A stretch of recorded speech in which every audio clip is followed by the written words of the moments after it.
Topik kita sekarang adalah bending test untuk material getas atau material brittle. Jadi pada bahan-bahan metal yang ulet atau ductile, kurva tegangan regangan teknik biasanya melewati titik tegangan maksimum atau tensile stress. Ya, jadi ini di sini biasanya tegangan maksimumnya ya, tensile stress. Gambar ini menunjukkan perilaku tegangan regangan dari bahan getas dibandingkan dengan bahan-bahan lain yang lebih ulet. Terlihat di sini bahwa pada contohnya pada kurva yang ini, kegagalan terjadi pada tegangan teknik yang lebih rendah daripada tensile stress. Kenapa? Karena terjadinya necking. Necking ini mengurangi luas penampang yang berfungsi untuk menahan beban, sehingga gagal itu terjadi pada tegangan yang lebih rendah di sini. Ini lebih rendah dibandingkan dengan ini. Pada material yang lebih getas, kegagalan terjadi pada beban maksimum ya, ini getas ya. Pada beban maksimum di sini yang terjadi apa? Tensile strength-nya dan breaking strength-nya ini sama di sini. Di sini dia putus. Pada banyak bahan-bahan getas, pengujian tarik tidak dapat dengan mudah dilakukan. Kenapa? Karena terdapat cacat-cacat pada permukaan bahan-bahan getas. Akibatnya apa?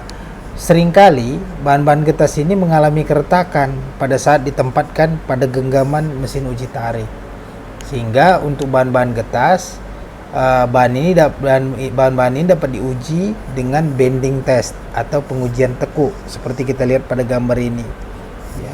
Bending test ini sering digunakan untuk mengukur kekuatan dari bahan-bahan getas. Di sini kita lihat bahwa defleksi delta ini dapat diperoleh dari bending atau tekuk. Dengan menerapkan beban pada 3 titik prinsip kerjanya, sehingga terjadi tekukan.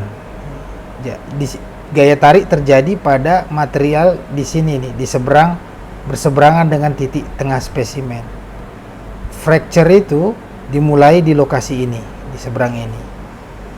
Jadi kekuatan lentur atau flexural strength atau modulus of rupture ini yang menggambarkan kekuatan material diberikan pada rumus ini, sigma bending sama dengan 3FL per 2WH kuadrat, di mana F adalah beban fracture, L adalah jarak antara dua titik terluar, W adalah lebar spesimen, dan H adalah tebal spesimen. Kekuatan lentur atau flexural strength ini memiliki satuan yang sama dengan tegangan atau stres. Hasil dari bending test ini mirip dengan hasil dari pengujian tarik, tetapi pada pengujian tarik kita punya kurva tegangan regangan atau stress strain. Namun pada bending test kita punya kurva stress versus deflection. Jadi di sini bukan strain tapi defleksi. Dan diagram momen lentur yang sesuai ya, pada 3 titik pembebanan ini, pada 3 titik pengujian ini ya, momen bendingnya sesuai itu adalah dalam bentuk seperti ini. Di sini adalah maksimum bending momennya ya, dengan rumus FLS per 4. LS itu adalah panjang ini. Modulus elastisitas pada kasus bending atau flexural modulus atau A-bend ini dihitung pada daerah elastis dari kurva ini, dari kurva stress deflection. Jadi dia diukur dari pada daerah elastis. Jadi mirip dengan kurva stress strain. Rumusnya diberikan oleh E-bend sama dengan L pangkat 3F dibagi 4W H pangkat 3 delta. Di mana delta ini adalah defleksi balok ketika gaya F diterapkan.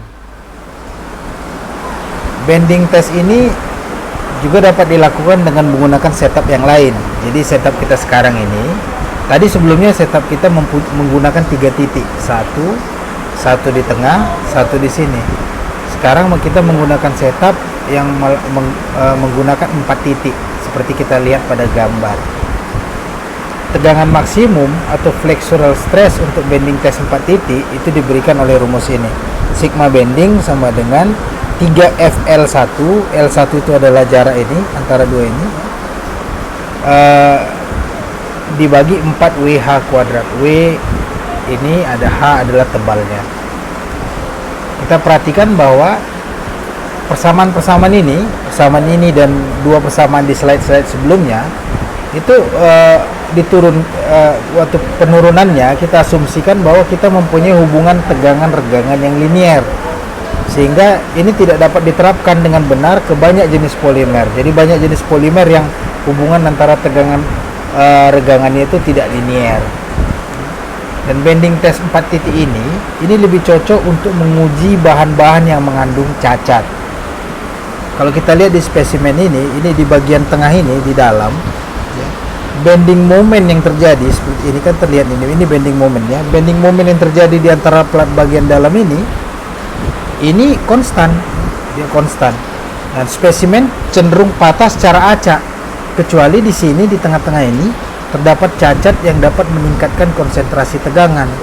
Maksimum bending momennya terdapat pada titik ini dan titik ini. Jadi karena selama proses kompresi terjadi mengalami beban tekan, retak dan cacat itu cenderung tetap berdekatan, sehingga itulah alasannya kenapa bahan getas seperti beton ini sering dirancang sedemikian rupa sehingga hanya tegangan tekan saja yang bekerja pada bagian tersebut. Jadi sering kita temukan bahwa material getas ini mengalami kegagalan pada tegangan tekan yang jauh lebih tinggi daripada tegangan tariknya, seperti kita lihat pada gambar ini, ya. Rata-rata pada material ini tegangan tekannya lebih tinggi dari tegangan tariknya, kecuali yang nomor 2 ini. A number of composite materials are quite poor in compression. Jadi ada beberapa komposit atau paduan yang tidak terlalu baik untuk menahan beban kompresi. Jadi inilah sebabnya mengapa dimungkinkan ya untuk menopang bobot sebuah truk pemadam kebakaran dengan di atas 4 buah cangkir kopi. Namun keramik itu ya memiliki ketangguhan mekanis yang sangat terbatas, sehingga apabila cangkir kopi yang kita pakai tadi untuk menahan truk ini yang terbuat dari keramik, dia akan pecah dengan mudah apabila dijatuhkan. Nah, di sini bisa kita lihat ya, ini bending test ya, saya ambil dari internet, sumbernya adalah piping ini. Di sini kita lihat ada 3 titik. Pada waktu ditekan, bagian yang berlawanan ini mengalami momen yang paling besar sehingga gagal terjadi di sini. Ya, ini dia kegagalan yang terjadi. Sekarang kita masuk ke contoh soal. Contoh pertama, kekuatan luntur atau flexural strength dari bahan komposit yang diperkuat dengan serat kaca atau fiberglass itu adalah 310 megapascal. Dan flexural modulus adalah 124,1 dikali 10 pangkat 3 megapascal. Sebuah spesimen dengan lebar 1,25 cm, tinggi 0,938 cm, dan panjang 20 cm disupport oleh 2 buah batang yang berjarak 12,5 cm. Hitung gaya yang diperlukan untuk mematahkan material dan besar defleksi dari spesimen pada saat terjadi fracture ya, dengan asumsi bahwa tidak ada deformasi plastis yang terjadi. Jadi kita tahu di sini kita punya kasus bending test dengan 3 titik. Diketahui dimensi dari spesimennya adalah seperti ini. Dengan menggunakan rumus ini, sigma bending sama dengan 3FL per 2 WH kuadrat. Kita masukkan semua poin-poinnya. Kita dapat 310 megapascal sama dengan 1,7 kali 10 pangkat 5 F. Maka itu kita bisa dapatkan F. Bagaimana cara dapatkan F? Adalah ini adalah 310 kali 10 pangkat 6 pascal dibagi 1,7 kali 10 pangkat 5. Maka kita dapat gayanya adalah 1823,5 Newton. Untuk mencari defleksinya, kita menggunakan rumus yang ini. E bending sama dengan L pangkat 3F dibagi 4WH pangkat 3 dikali delta defleksi. Oleh karena itu kita masukkan semuanya. Sekarang kita bisa dapatkan defleksinya. Defleksinya adalah 0,0696 cm. Ya, kita sekarang masuk ke contoh 2. Sebuah polimer yang mengandung manik-manik yang terbuat dari kaca akan mengalami defleksi sebesar 0,5 mm ketika diterapkan gaya sebesar 500 Newton. Bagian polimernya memiliki lebar 2 cm, tebal 0,5 cm, dan panjang 10 cm. Jika flexural modulus adalah 6,9 GPa, tentukan jarak minimum antara kedua tumpuan. Terus apakah polimer akan patah jika flexural strength-nya 85 MPa? Kita asumsikan bahwa tidak ada deformasi plastis yang terjadi.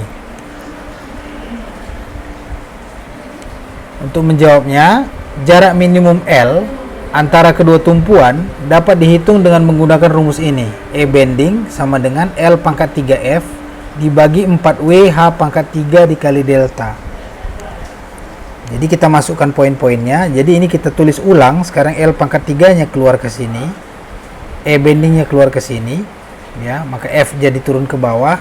Ini kita bisa masukkan angka-angkanya. Ini 1000 megapascal per gigapascal. Ini adalah konversi dari gigapascal ke megapascal.